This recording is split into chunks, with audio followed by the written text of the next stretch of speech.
اعوذ باللہ من الشیطان الرجیم بسم اللہ الرحمن الرحیم وبہ نستعین۔ الحمدللہ ہماری گفتگو لمعہ سوم کے کتاب الدین میں ہے، اور کتاب الدین میں دین کی دو قسمیں آپ کو بتائیں گئیں۔ کچھ دین حال ہوتے ہیں یعنی جو ابھی ابھی دینے ہوتے ہیں، اور کچھ مؤجل حمزے کے ساتھ عین کے ساتھ نہیں مؤجل ہوتے ہیں یعنی جو مدت دار ہوتے ہیں۔ تو کبھی ایسا ہوتا ہے کہ جو مقروض ہے اس پہ پابندی لگتی ہے کہ تم اپنے مال میں تصرف نہیں کر سکتے، کیونکہ وہ غریب ہو جاتا ہے، اس پر قرضہ بڑھ جاتا ہے۔ تو ایسی صورتحال میں کہتے ہیں کہ پابندی لگنے کے باوجود بھی مدت دار قرض حال نہیں ہوں گے، یعنی ابھی وہ ادا نہیں کرنے بلکہ اپنے ٹائم پہ ادا کرنے ہیں۔ لیکن اگر مقروض کی موت واقع ہو جائے تو پھر مدت دار قرض بھی حال ہو جاتے ہیں۔ تو بعض نے مفلس کو آ کے میت پہ قیاس کیا ہے، ہم نے کہا کہ یہ قیاس باطل ہے۔ آج پھر یہ بتانا چاہتے ہیں آپ کے سامنے کہ اگر میں نے کوئی چیز، کوئی عین، کوئی بکری، کوئی گائے مفلس کو بیچی تھی حجر سے پہلے، اور اس کے بعد اس پر حجر لگا ہے، تو اب کیا ہوگا؟ فرماتے ہیں اب میں مالک اس عین کو دوسرے قرض داروں سے زیادہ اولویت رکھتا ہوں کہ وہ واپس کر لوں۔ البتہ ایک شرط ہے کہ جب اس عین میں کوئی اضافہ نہ ہوا ہو۔ مثلا میں نے دبلی بکری دی تھی، اس نے موٹی کر دی، تو اب ایسی صورت پہ حال میں اس کو جو ہے کیا زیادتی متصلہ کہتے ہیں۔ یا مثلا میں نے وہ چھوٹی بچی دی تھی بکری کی، لیکن اب وہ باقاعدہ بکری ہو گئی ہے۔ یا مثلا درخت میں نے اس کو بیچا تھا تو اس وقت وہ 5 فٹ کا تھا، ابھی وہ 10 فٹ کا ہو گیا ہے۔ تو ایسی صورتحال میں بھی کیا مالک اس عین کو واپس لے سکتا ہے یا نہیں لے سکتا؟ اس میں مختلف اقوال ہیں۔ ان میں سے ایک قول یہ ہے کہ مالک لے سکتا ہے، لیکن اس اضافے میں مفلس بھی اس کا شریک ہوگا۔ اور اگر زیادتی منفصلہ ہے، یہ تو متصل تھی، یعنی جس کو عین سے آپ موٹاپے کو جدا نہیں کر سکتے، اس درخت سے آپ جو ہے کیا ہے لمبائی کو جدا نہیں کر سکتے۔ اگر کوئی کہے جناب کاٹ لیں، بھائی کاٹ لیں گے تو پھر درخت آگے نہیں بڑھے گا۔ تو اگر وہ منفصل ہے پھر تو کوئی اشکال اور حرج نہیں ہے کہ وہ زیادتی منفصل اسی جو ہے مفلس کو ملے گی، باقی عین جو ہے کیا وہ مالک لے لے گا۔ اس کے بعد پھر فرماتے ہیں کہ جو بندہ مر گیا اور وہ مقروض ہو، اس پر چند آدمیوں کا قرض ہے، تو کہتے ہیں سب کے سب قرضی اس کے مال میں شریک ہیں۔ البتہ جس کا جتنا قرض ہے وہ میت کے مال میں سے اتنا ہی اٹھائے گا۔ جی ہاں، اگر میت کا مال اتنا ہے کہ تمام قرضیوں کا قرض ادا ہو جائے تو ہر ایک اپنا اٹھا لے گا، لیکن اگر میت کا مال کم ہے تو پھر جو ہے کیا ہے نسبت سنجی کی جائے گی۔ نسبت سنجی کو میں عبارت میں انشاءاللہ واضح کروں گا۔ اس کے بعد پھر فرماتے ہیں کہ اگر عین میں نقص ہو جائے، یہ تو تھا اضافہ، اگر عین میں نقص ہو اور مفلس والی صورت میں تو مفلس کو عرش دینی ہوگی۔ عرش کیا ہے؟ التفاوت بین الصحیح والمعیب۔ مزید ہم چلتے ہیں جناب عبارت کی طرف، تو عبارت پہ آپ توجہ کریں گے تو یہ جو میں نے آپ کے سامنے باتیں پیش کی ہیں انشاءاللہ وہ عبارت سے نکل آئیں گی۔ وَلِلْمَالِكِ، اور مالک کو حق ہے انتزاع الصلعۃ۔ انتزاع کا ویسے تو ترجمہ چھیننا، لیکن یہاں ترجمہ لے لینا کر لیں تو بہتر ہے، یعنی اپنا سامان لے لے۔ کون سا سامان؟ التی، وہ سامان نقلہا جو اس مالک نے نقل کیا تھا، الی المفلس، مفلس کی طرف، قبل الحجر، پابندی سے پہلے۔ ولم یستوفِ عوضہا، اور مالک نے اس صلعے کی قیمت نہیں لی تھی۔ البتہ یہ صلعہ، یہ سامان اس صورت میں لے گا مع وجودہا، جب وہ من و ان موجود ہو، اور مقدماً فیہا، یہ مالک کو مقدم کیا جائے گا اس سامان میں، علی سائر الدیان، تمام دیان پر، فی الفلس، فلس میں۔ مرنے والے کی بات بعد میں کریں گے۔ اذا لم تزد، جب اس صلع میں زیادتی نہ ہو، زیادتاً متصلتاً، ایسی زیادتی جو اس کے ساتھ متصل ہے، جس کو آپ اس سے جدا نہیں کر سکتے، کسمن، جیسے اس کا موٹا ہونا اگر وہ جاندار چیز ہے، وہ طول یا وہ لمبی ہو گئی ہے، مثلا درخت وغیرہ۔ فَإِنْ زَادَتْ كَذَلِكَ، اگر اس صلع میں اضافہ ہو جائے اس طریقے سے، یعنی متصل، لم یکن لہو، اس مالک کو، لہو کی ضمیر جائے گی مالک کی طرف، اس مالک کو حق نہیں ہے کس چیز کا، اخذہا، کہ وہ اس صلع کو لے لے، کیوں؟ لحصولہا، ہا کی ضمیر جائے گی زیادتی کی طرف، اس لیے کہ یہ زیادتی حاصل ہوئی ہے علی ملک المفلس، مفلس کی ملکیت پر، فَيَمْتَنِعْ أَخْذُ الْعَيْنِ، تو نتیجے میں ممتنع ہے عین کو لینا، بدونہا، بغیر زیادتی کے تو وہ لے نہیں سکتا ہے، وَمَعَهَا، اور زیادتی کے ساتھ بھی نہیں لے سکتا، کیونکہ زیادتی جو ہے کیا وہ مفلس کی ہے، اس کی نہیں ہے۔ وقیل، اب اس قول کے مقابلے میں ایک قیل آیا ہے، وہ کہتا ہے یجوز انتزاعها، جائز ہے اس صلع کو لینا، وَإِنْ زَادَتْ، اگرچہ اس میں جو ہے کیا ہے اضافہ بھی ہوا ہے، لأن هذه الزیادة، اس لیے کہ یہ اضافہ ہونا، یہ صفت محضۃ، یہ صفت محضہ ہے، خالص ایک صفت ہے، یعنی کیا، یعنی وہی بکری ہے، اب موٹی ہو گئی ہے کیا، وَلَيْسَتْ مِنْ فِعْلِ الْمُفَلَّسِ، یہ مفلس کی وجہ سے تو نہیں ہے کہ اس نے کوئی باہر سے اٹھا کے اس کے اوپر جو ہے کیا چیز لگا لی ہو، فَلَا تُعَدُّ مَالًا لَهُ، تو نتیجے میں یہ زیادتی نہیں گنی جائے گی کہ یہ مال ہے اس مفلس کے لیے۔ حالانکہ یہ برحال آپ اور میں بھی سمجھتا ہوں، بھائی اگر گھاس زیادہ چرائے گا تو موٹی ہوگی، تو گھاس چرانا یہ بھی فعل مفلس ہے، لیکن یہ کیل والے کا استدلال ہے۔ والے عموم میں کہتے ہیں، اور دوسری دلیل ہمارے پاس یہ ہے کہ بھائی یہ دلیل عام ہے، من وجد عین مال ہی، وہ شخص جو اپنے عین مال، بالکل وہی مال جو دیا تھا وہ پاتا ہے، فَهُوَ أَحَقُّ بِهَا، تو وہ اس عین مال کے ساتھ زیادہ حقدار ہے، تو نتیجے میں وہ لے سکتا ہے۔ وفی قول ثالث، اور ایک تیسرا قول ہے، وہ کہتا ہے یجوز اخذها، جائز ہے اس عین کو، اس صلع کو لینا مالک کے لیے، لیکن یکون المفلس، لیکن ہو جائے گا مفلس شریک، یعنی شریک، بمقدار زیادت، اس زیادت کی مقدار کے ساتھ، یعنی دبلی بکری تھی تو اس کی قیمت فرض کریں 4000،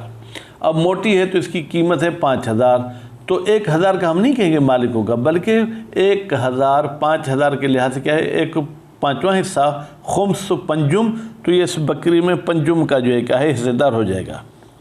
وَلَوْ كَانَتْ زِيَادَةُ مُنْفَصِلَةً، لیکن اگر یہ زیادتی جو ہے کیا منفصل جدا ہو جائے اس سے، کالولد، مثلا جیسے بچہ،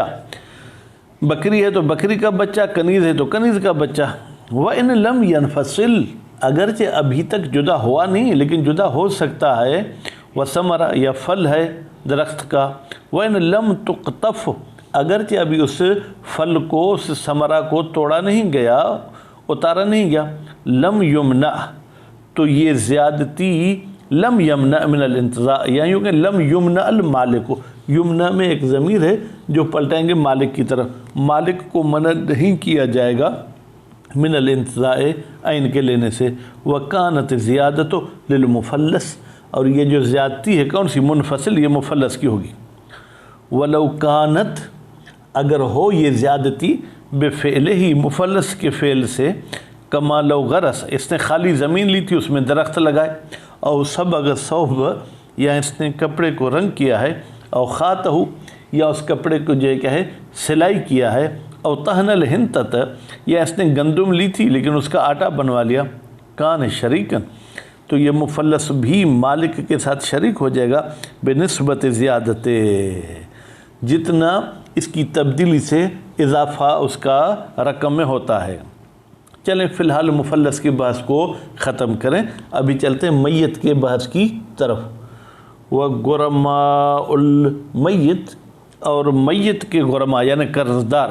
سواء وہ مساوی ہیں، فی ترکت ہی، اس کے ملکیت میں جو چھوڑ گیا ہے، مع القصور، البتہ جب میت کی ملکیت کم ہے اور قرضہ زیادہ ہے، فیقسم، تو نتیجے میں وہ مال میت کو تقسیم کیا جائے گا،